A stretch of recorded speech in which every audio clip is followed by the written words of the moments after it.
So, the spoilers are out for My Hero Academia Manga Chapter 420. And let's just say that there is an interesting development that we get out of this chapter, which was not something that I completely expected.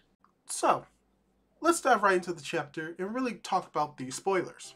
Hey guys, how's it going? It is your boy, Manga Mandrew, and I'm here to talk about the spoilers for My Hero Academia Manga Chapter 420, titled From Aizawa-kun. And from the title alone, you can probably guess what's going to be in this chapter. Most likely than not, we're going to be getting flashbacks to what happened to the moment before Aizawa arrived, all of the stuff that led up to it, and what actually led up to it, from what we see with the spoilers, is something that I was kind of thinking could happen, but wasn't really expecting to happen so soon, with an interesting development at the end of the chapter. So, let's just dive into the spoilers and really talk about what's going on in this chapter. And to start off, the chapter begins with Aizawa, Mike, and Kurogiri on a tiny island. Mike is holding Kurogiri by the shirt and telling him to wake up already. He says that Shirokumo's corpse shouldn't have been violated like that and is about to punch Kurogiri while his eyes get teary. Aizawa points out that he's crying, and Mike says that he doesn't cry since he's a man, but Aizawa says that he wasn't talking about Kurogiri. Mike tells him that's impossible since he's a Nomu. It must be just the raindrops. Mike says that Aizawa shouldn't expect another miracle like the one that happened at Totter's. They're 31 years old, no longer second years at UA, but Aizawa says that Shirokumo died while he was a student. Besides, there must be a reason why he saved the both of them from dying. Aizawa says that they managed to generate a white spark that mixed with the darkness. It will never be 100% white again, but it's not 100% black either.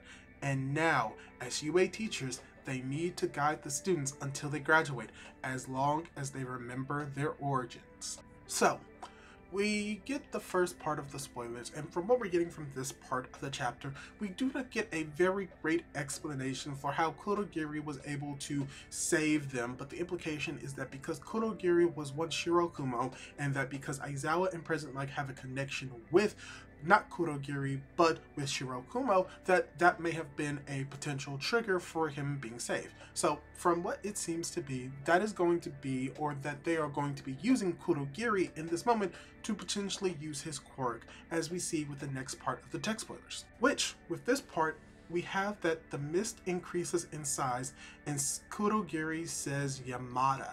Mike starts to cry even more and says the memories never die. Cut to Tsukachi in the control room, and Aizawa asks him through the comms if Monoma can still fight. Tsukachi says he can't because he hit his head and is unconscious. Aizawa then asks how many people can still fight on each battlefield. Cuts to Aizawa arriving at the underground shelter and telling Ectoplasm that they're now able to use Kurogiri's portals. He says that he doesn't know how long Kurogiri will work, so he needs to gather as many heroes as possible in the shortest possible time. Death Arm volunteers to go fight, and so does another hero. It's none other than Astro from Barrage, Horikoshi's previous manga.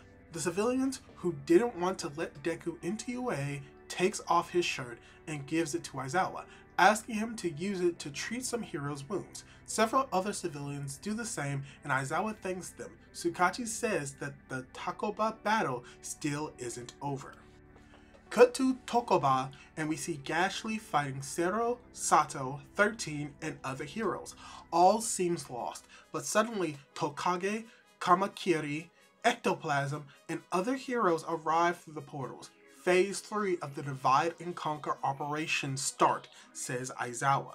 And so, this is another interesting aspect. Like I said, they're using Kurogiri to warp to different locations. And what is interesting about this is that they're trying to be gathering more heroes, which may be the reasoning why potentially All For One has returned, where we saw a lot of heroes going up against All For One at first, but now we're going to have even more heroes from not just the battlefields, but from other locations beginning to chime in and fight.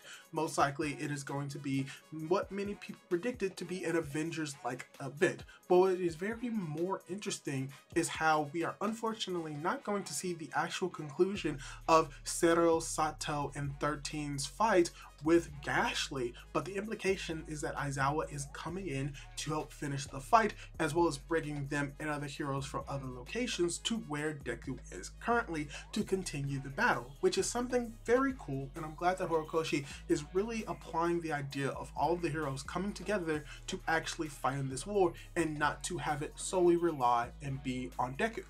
But now we're getting towards the last part of the text spoilers, where we cut to the present and Aizawa asks how long it's been since Deku lost his arms. Deku says that he doesn't really know since it all happened in the mental world.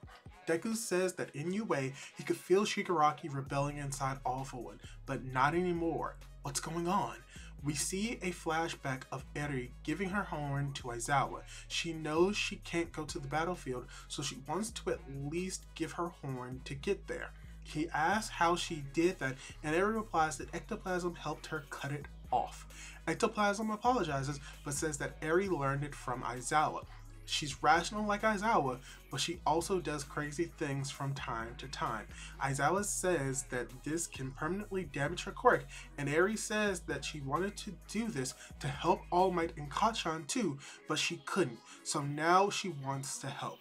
Eri says that her dream is to sing like Jiro, and she wants Deku and everyone else to have fun when the war is over. Cut to the present, Aizawa pierces Deku with Eri's horn.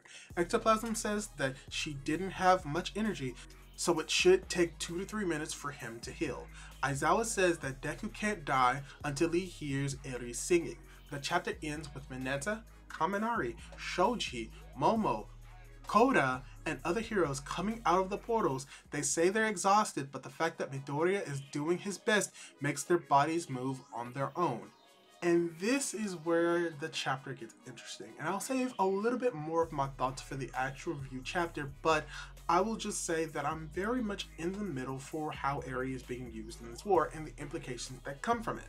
But what is going to be very much interesting, and what I do enjoy about this, is the idea that All For One isn't going to be going up against just heroes, but going up against the newly reformed heroes, and most likely a newly reformed hero society built on the backs of these new ideals that are being brought about by Deku and the other characters of Class 1A. So it's going to be very interesting to see where the direction of this series is going with this chapter, and unfortunately we are going to be on break next week, but that means that the week afterwards we're probably going to come back with a banger of a chapter. But yeah, that's all I really have to say for the spoilers for right now, and let me ask you this, what do you think of the spoilers? Did you like them? Did you dislike them? And do you like the fact that Deku is most likely getting his arms back in this chapter? Leave your thoughts down below, and don't forget to subscribe to my YouTube channel for more content like this. Do all that cool jazz, and hopefully I'll be able to catch you in my next video. Goodbye!